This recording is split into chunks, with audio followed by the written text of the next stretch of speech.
Bom, margem de negociação. A margem é um valor de segurança que toda corretora cobra de seus clientes, tá? Na maioria dos casos, esse valor ele varia de acordo com a alavancagem que o trader utiliza. Então, se ele está utilizando uma alavancagem de 1 para 50, tá? A corretora ela exigirá um valor de 2% do volume financeiro total da sua operação. Nós vamos ver mais à frente essa tabelinha de proporção.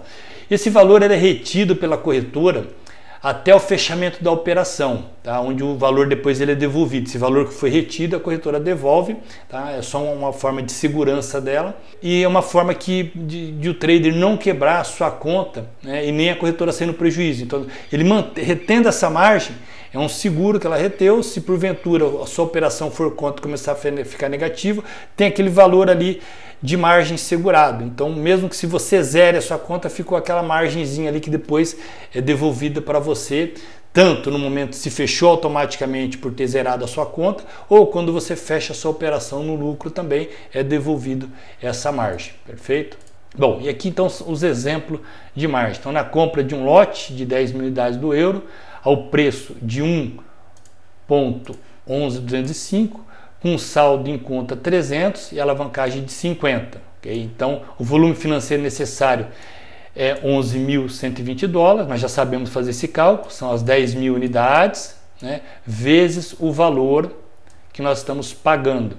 O total alavancado é 15 mil, que é, se nossa alavancagem é de 50, 50 vezes 300, suficiente para a operação, legal, porque nós precisamos de 11 mil, temos 15 mil. Margem solicitada, tá? Qual que vai ser a margem solicitada? Como nós estamos trabalhando com 50, a solicitação da margem é de 2%. Conforme a alavancagem, se for uma alavancagem de 400, se for de 100, esse valor é diferente. Nós vamos ver depois essa tabelinha, acho que no próximo slide. Okay? Bom, se é 50, ele vai puxar 2% de margem. Então, margem solicitada 2%, que é 2% em cima desse volume financeiro que eu estou movimentando, que eu estou mobilizando. Então, é 11.120 dólares vezes 2%, que equivale a 222 dólares, 222,40. Então, esse valor ele fica retido como margem pela corretora. Ele será retirado da sua conta, então, esses 222 dólares, como margem para abrir uma operação de 11.120. Olha que interessante. Então, só com essa margem de 222, você conseguiu abrir uma operação de 11.120, claro, com auxílio da alavancagem. Sem alavancagem, você não consegue abrir. Então, você agora controla 11.120 dólares com apenas 222 dólares, tá, de margem. Então, vamos ver agora as proporções aí que nós falamos. Então, com a alavancagem de 1 para 50, o exemplo que eu acabei de mostrar, o volume de margem vai ser 2%. Se você tem uma alavancagem de 1 para 100, 1%, que é retido em margem. Alavancagem de 1 para 200, 0,5%. 1 para 400, 0,25%. Então, conforme, tá, a sua alavancagem, quanto maior ela for, menor é a margem solicitada. Okay? Isso é uma política da corretora, claro. O pessoal pergunta muito, existe o risco de eu ficar devendo dinheiro para a corretora? É muito difícil, pessoal. Somente em casos extremos, né, de alta volatilidade, tá, em momentos de notícias e dados econômicos. Se o preço for contra, né, a sua ordem e você tiver um capital suficiente, a operação ela será encerrada automaticamente por causa da chamada de margem, né, o trade out que a gente vai ver mais à frente. Então eu raramente, eu vi, acho que no que aconteceu em janeiro de 2015, que foi o do franco suíço, a movimentação do franco suíço, que houve uma intervenção, foi 15 de janeiro de 2015, se não me falha a memória, houve intervenção ali do Banco da Suíça, Banco Central, e onde houve uma volatilidade muito grande, 25, 28 mil pontos ali a movimentação do franco suíço, em paridade com algumas moedas ali, um movimento muito brusco, onde acho que mesmo quem estava posicionado com stop contra esse movimento e estava alavancado, né, utilizando muita alavancagem, acabou ficando devendo para corretoras. Nessa época, algumas corretoras elas chegaram até quebrar, né, porque estavam alavancadas no mercado. Corretoras boas, existe um seguro para isso já, então elas não vão lá cobrar o cliente, né, mesmo se o cliente ficou devendo, elas têm um seguro que vai cobrir esse prejuízo. Mas é muito raro acontecer isso, pessoal, esses movimentos muito bruscos aí. Claro, em momentos de notícia, se a pessoa, um exemplo, está com $1.000 em conta e abriu 10 lotes, tá? Abriu 10 lotes, porque está extremamente alavancado. Se cada lote é 100 mil, tá? Poxa, ela com 10 lotes, ela está com $1 milhão lá, mobilizado com $1.000. Então qualquer movimentaçãozinha ali vai explodir se esses $1.000 delas for contra, principalmente. Então pode acontecer nesses casos aí, principalmente em momento de notícia e altamente alavancado. Mas em momentos, 99% da movimentação do mercado, isso é muito difícil de estar acontecendo. Até porque então, as corretoras ela têm esse sistema de trade out, que nós vamos estar falando agora no próximo slide, que protege, tá? Que faz a proteção do cliente. Então o trade out é quando a perda da operação chega próximo ao saldo da conta. A corretora ela solicita, tá? Para depositar mais dinheiro. Então, se você está numa operação negativa e começar a chegar próximo, está negativo, você estava com $1.000, por exemplo, e aí começa lá $500 negativo, $600 negativo, 700, começa a chegar próximo ao trade out, que a gente vai entender agora como é que funciona, tá? Ou você deposita mais, ou eles vão encerrar a sua operação ali para você não ficar negativo, não ter perigo de ficar negativo e devendo para a corretora, ok?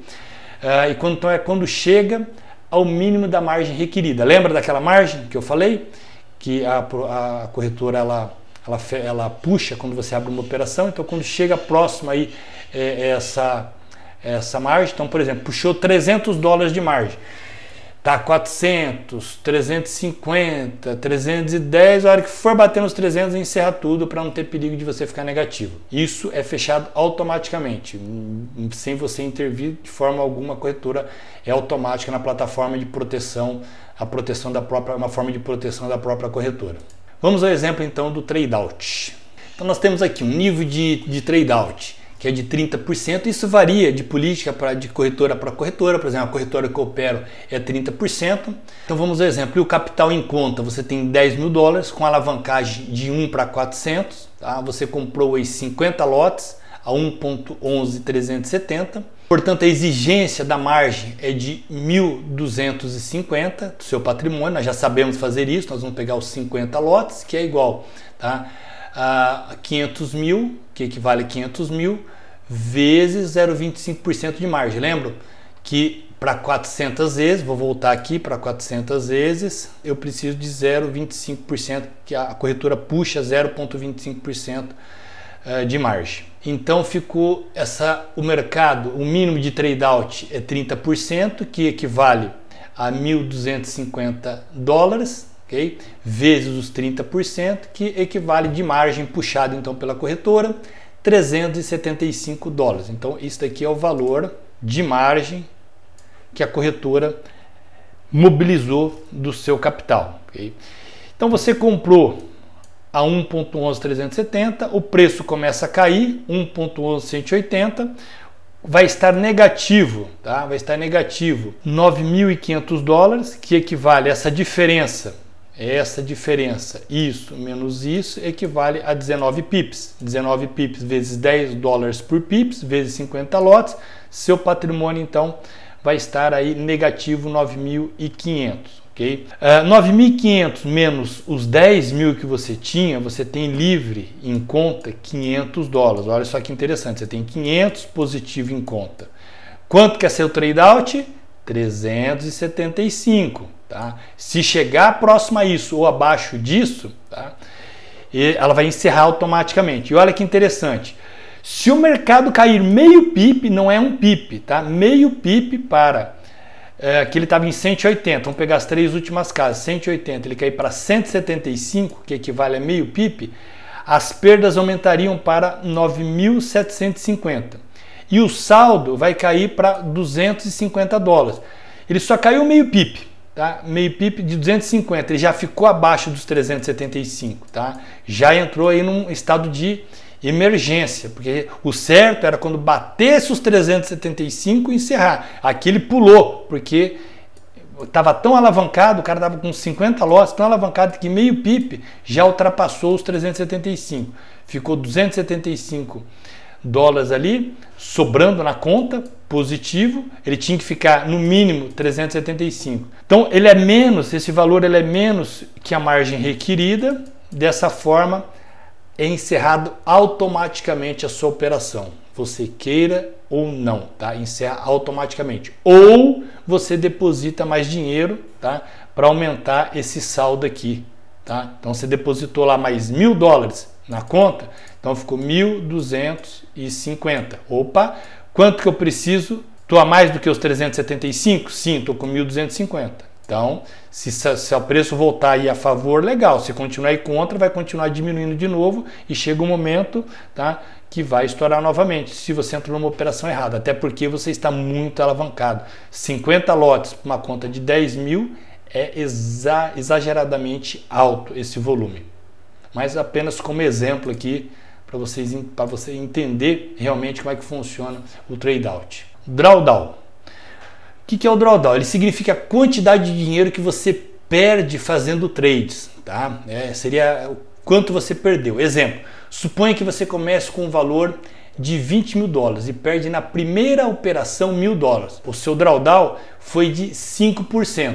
5%, 5 vezes 20 aqui, 5% vai ser os $1.000 que você perdeu. Você ficou com 19 mil na sua conta e agora você tem um lucro de 3 mil, ficando com um total de $22.000 e logo em seguida uma perda de 6.600, com um drawdown de 30% do seu valor, porque agora vai ser em cima do valor dos $22.000, que equivale a 6.600, 30% de drawdown, ok? Isso não é muito complicado, é simples. Então o drawdown é quanto você está perdendo de dinheiro com base no seu saldo atual. Drawdown máximo. Drawdown máximo é a perda máxima que você tem até recuperar o que perdeu. Então, exemplo, se você perdeu um total de $10.000 dos seus 20 mil iniciais, o seu drawdown máximo será de 50. Não importa se você ganhou depois 30, tá? O seu drawdown máximo sempre será o de 50%. É claro, se você ganhou 40 mil, você está com 40 mil, desses 20 aqui, inicialmente você ficou com 50 de drawdown e de repente desses $40.000 aqui, você perdeu 30 mil, tá? Você ficou com $10.000. E agora o seu drawdown é de 75%, ok? Porque ultrapassou os 50%. Então o seu drawdown máximo nesse momento é de 75%. Não importa que desses 10 mil ele recupere e vai para 90 mil, tá? Desses 90, até o momento, qual que é o drawdown máximo? 75, tá? Então sempre vai ser o teto máximo aí que ele teve de perder em um determinado momento histórico das suas operações. Bom, outro termo aqui muito utilizado é swap ou rollover, tá? São cálculos, são as taxas de juros que determinam o custo ou a recompensa de manter uma posição aberta overnight, tá? A plataforma começa de 0 horas a 24 horas, ok? Se você ficar posicionado em uma operação, além, você abriu 8 horas, 10 horas, 16 horas, 23 horas, tá? No dia 1 e ultrapassou as 24 horas, você vai pagar ou você vai receber essa taxa de juros, vai depender do par de moedas, se você está comprando ou se você está vendendo, ok? Então, toda a posição que você permanecer após 24 horas, após as 24 horas da plataforma. Pode ser diferente esses nomes, tá? Dependendo da corretora, swap, juros, cobrados, carry trade, rollover, permanência, tá? Se você não quer ganhar ou pagar esses juros, pessoal, em suas posições, simplesmente verifique, tá? Se você fechou a sua operação antes das 0 horas, tá? Da plataforma. Uma vez que cada operação de moeda envolve compra de uma moeda e a venda de outra, então esses encargos de taxa de juros são parte de negociação desse mercado de forex. Os juros são pagos na moeda que ele é emprestado e ganho sobre o que é comprado, tá? Existe uma tabelinha que depois eu vou mostrar para vocês.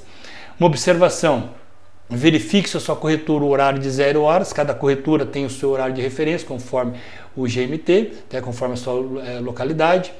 Rollover de uma posição de quarta-feira, é importante isso, para quinta-feira, esse rollover ou esse swap, ele é creditado, debitado, vezes 3, tá? A data de liquidação será na segunda-feira, então por isso que é vezes 3. Então se você abre ali na quarta-feira, posição, e permanece, é cobrado 3 vezes, tá? Porque a liquidação é na segunda-feira. Aqui uma tabelinha, tá, de swaps, aqui ele pode variar mensalmente conforme a taxa de juros de cada país, tá? Esses valores são alterados com base na taxa de empréstimos interbancários e conforme a mudança de taxa de juros de cada país. Então aqui nós temos um exemplo, ó, o euro USD. Então o euro USD. Se eu for entrar numa operação de compra, tá, de compra e permanecer posicionado, por lote eu vou estar pagando 0,85 pips, menos, é negativo aqui, menos 0,85 pips. Se eu comprar, fizer uma operação de buy. Agora, se eu ficar posicionado numa operação de venda, uma short, se eu executar uma operação de sell, eu vou receber 0,42 pips por lote, ok? E assim por diante, tá? Ó, no GBP JPY já é o inverso, se eu comprar, eu ganho, e se eu vender, eu estou pagando. Então, eu deixei aqui o endereço da corretora que eu opero. Aqui tem lá os swaps, tem de todos os pares de moeda que você pode estar analisando e estudando, ok? Importante saber que daí pode mudar. Você está vendo hoje, a hora que você for observar, mas não é mais 0,85, tá? Ou é mais ou é menos, porque modifica conforme a mudança da taxa de juros de cada país, tá? E as taxas de empréstimo interbancário. Existem estratégias, tá, pessoal? Existem estratégias que o pessoal trabalha essas taxas de juro. Então o pessoal quer comprar ou vender um par a longo prazo, mas eles vão identificar esses pares que eles vão estar ganhando, tá, de forma positiva esse swap a longo prazo, que está se posicionando a longo prazo. Então aqui um exemplo, na compra do par USD-JPY, o ganho é de 0,37 pips, ok? Então se eu for comprar long, 0,37, se eu for vender, eu estou pagando 0,79 pips por lote. Então, basicamente, existe sim, mais à frente, né, no curso, nós vamos nos aprofundar, eu vou mostrar algumas estratégias, formas que o pessoal trabalha para estar se beneficiando, né, tendo benefício em relação a essa forma, né, de trabalhar, tirando um lucro, tá, dessas taxas de juros, se posicionando mais a médio a longo prazo e ter um resultado positivo na sua conta com essa taxa de juros.